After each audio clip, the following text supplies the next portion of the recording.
अगर आपको कभी फैक्ट्री सेटअप करने का लाइसेंस मिले और सरकार खुद कहे 20 साल तक तुम्हें टैक्स देने की जरूरत नहीं है, ऊपर से जो पैसा तुमने इलेक्ट्रिसिटी, इंफ्रास्ट्रक्चर और कूलिंग पर लगाया है उसका भी जीएसटी रिफंड मिलेगा और अप्रूवल्स सिर्फ एक सिंगल विंडो सिस्टम से मिल जाएगा। ये सिर्फ सपना नहीं है, ये इंडिया की नई डेटा सेंटर पॉलिसी का ड्राफ्ट है और इसी बस पर एक कंपनी अनंतराज लिमिटेड के शेयर सिर्फ 5 दिनों में 16% तक उछल गए हैं। Hello everyone and a warmest welcome to Wealthian insights. आज के वीडियो में हम समझेंगे आखिर गवर्नमेंट ऐसी कौन सी पॉलिसी ला रही है जिससे इतने बड़े फायदे हो सकते हैं। अनंतराज जैसे कंपनीज का पिवट रियल एस्टेट से डेटा सेंटर इंफ्रा में कैसे हो रहा है, अभी कंपनी कितनी प्रॉफिटेबल है, साथ ही 2027 से 30 तक इस कंपनी के क्या प्रोजेक्शंस दिख रहे हैं। आईटी मिनिस्ट्री ने नेशनल डेटा सेंटर पॉलिसी 2025 का ड्राफ्ट बनाया है जो कि अभी कंसल्टेशन के स्टेज पर है और फाइनल होना बचा है, लेकिन इसमें कुछ पॉइंट्स ऐसे हैं जो पूरे डेटा सेंटर इंफ्रा के लिए गेम चेंजर बन सकते हैं, जैसे कि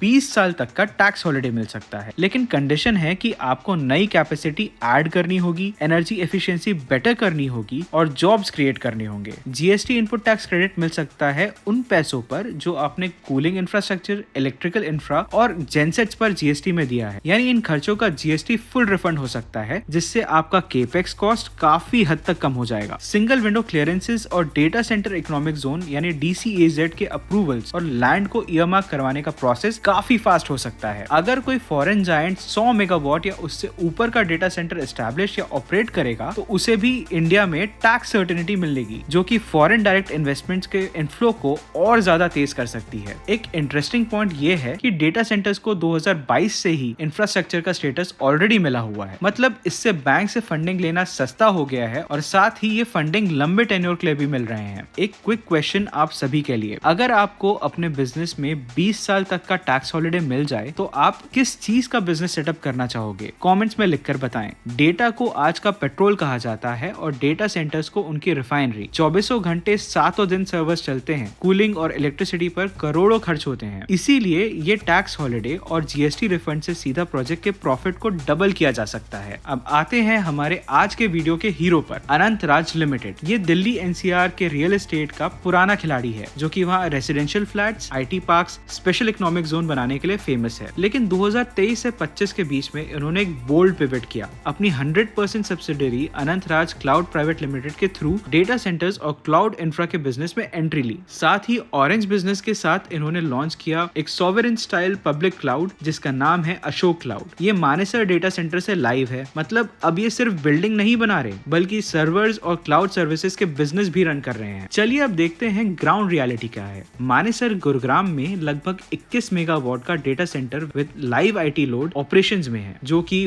वेल सर्टिफाइड है। इनका कैंपस 10 एकर्स का है। पंचकुला ट्राई सिटी में नया 7 मेगावाट का डेटा सेंटर लॉन्च हुआ है। हरियाणा में आज के डेट में टोटल लाइव कैपेसिटी 28 मेगावाट की बन चुकी है और साथ ही राय सोनीपत में लगभग 200 मेगावाट का डेटा सेंटर बनने का पोटेंशियल है, जिसे कंपनी मल्टी ईयर प्लान के अकॉर्डिंग बना रही है। टारगेट है 63 मेगावाट्स का डेटा सेंटर लाइव करने का बाय फाइनेंशियल ईयर 2027 और बड़ा लीप लेकर 307 मेगावाट का डेटा सेंटर लाइव करना बाय फाइनेंशियल ईयर 2032। वहीं नंबर्स की बात करी जाए तो फाइनेंशियल ईयर 2025 में रेवेन्यू 2100 करोड़ का हुआ, जो कि फाइनेंशियल ईयर 2024 से 38% ज्यादा है। एबिटा 532 करोड़ का हुआ, जो कि फाइनेंशियल ईयर 2024 से 43% ज्यादा है। और तो और नेट प्रॉफिट 426 करोड़ का हुआ, जो कि फाइनेंशियल ईयर 2024 से 60% ज्यादा है। डेट गिरकर सिर्फ 50 करोड़ का रह गया है, यानी कंपनी ने रियल एस्टेट के कैश फ्लो को सही तरीके से यूज करके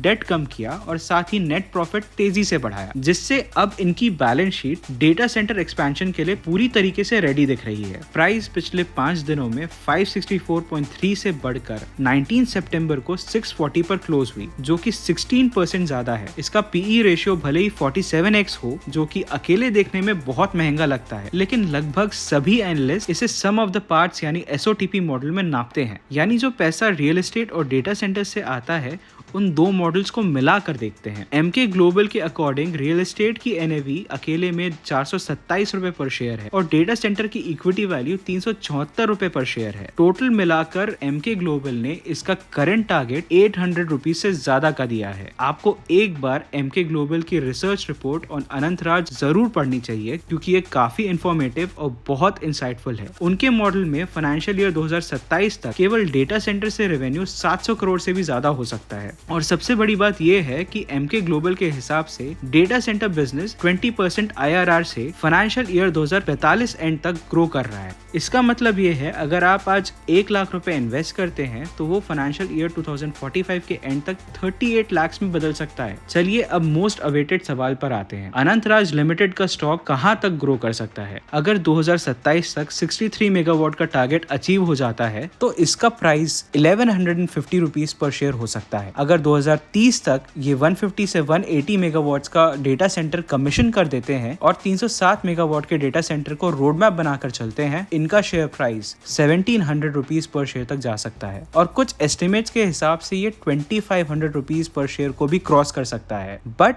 सबसे इंपॉर्टेंट बात ये है कि ये नंबर्स कंपनी के एग्जीक्यूशन और गवर्नमेंट पॉलिसी आउटकम दोनों पर डिपेंड करते हैं। मतलब जितना स्ट्रॉन्ग एग्जीक्यूशन और कंड्यूसिव गवर्नमेंट पॉलिसी होगी उतना ही स्ट्रॉन्ग परफॉर्मेंस इस स्टॉक का हो सकता है। लेकिन रिस्क्स क्लियर है, पॉलिसी अभी भी ड्राफ्ट स्टेज पर है, फाइनल शेप अलग हो सकता है। Execution, power tie in, cooling efficiency और एंकर क्लाइंट्स क्रिटिकल हैं। कंपटीशन में एयरटेल का नेक्स्ट्रा, अडानी कोनेक्स, एसटीटी, वेबवर्क्स सब अपना अपना डीसी यानी डेटा सेंटर को एग्रेसिवली स्केल कर रहे हैं। तो दोस्तों आपको क्या लगता है, अगर पॉलिसी पास हो गई तो मानेसर, पंचकुला और राय कॉरिडोर इंडिया का अगला डेटा सेंटर हॉटस्पॉट बनेगा? कमेंट्स में बताएं। और अगर आपको ये ब्रेकडाउन पसंद आया तो हमारे वीडियो को लाइक करें और हमें सपोर्ट करें। नेक्स्ट वीडियो में हम ऐसे ही एक और मजेदार ब्रेकडाउन लेकर आपके लिए आएंगे जिससे हमारे इन्वेस्टर्स की अवेयरनेस और मजबूत होगी। आपके हिसाब से ये स्टॉक अभी महंगा है या बार्गेन इंफ्रा बेट है? कमेंट्स में बताएं।